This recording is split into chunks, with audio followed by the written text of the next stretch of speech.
First of all, Gentiles need the gospel. Back in 20, we saw that even without a Bible, all men know that there is an eternal power behind the universe which is personal.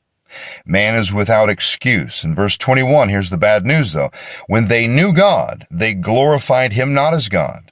Neither were thankful, but became vain in their imaginations, and their foolish heart was darkened. Jesus said men love darkness rather than light. Verse 22, professing themselves to be wise, they became fools, and changed the glory of the uncorruptible God.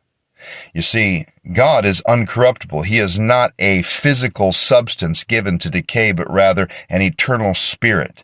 Change the glory of the uncorruptible God into an image made like to corruptible man, to birds, four-footed beasts, and creeping things. Wherefore God also gave them up to uncleanness through the lusts of their own hearts, to dishonor their own bodies between themselves, who changed the truth of God into a lie, and worshipped and served the creature more than the Creator, who is blessed forever. Amen. For this cause God gave them up unto vile affections.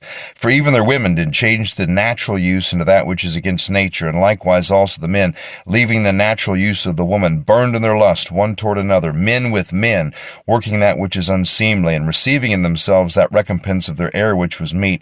And even as they did not like to retain God in their knowledge, God gave them over to a reprobate mind to do those things which are not convenient, being filled with all, see the downward cycle of darkness and idolatry, being filled with all unrighteousness, fornication, wickedness, covetousness, maliciousness, full of envy, murder, debate, deceit, malignity, whisperers, backbiters, haters of God, despiteful, proud, boasters, inventors of evil things, disobedient to parents, without understanding, covenant breakers, without natural affection, implacable, unmerciful, who knowing the judgment of God.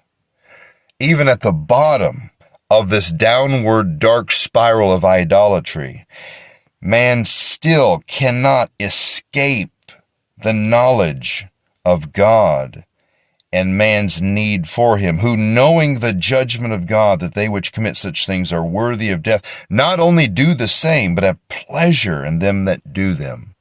So by the end of this downward spiral of idolatry, men sin just to spite God.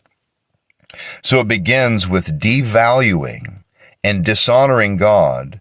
You soon devalue and dishonor yourself and others made in the image of God. So definitely idolatrous Gentiles need the gospel. Who else needs the gospel? We'll find out next time.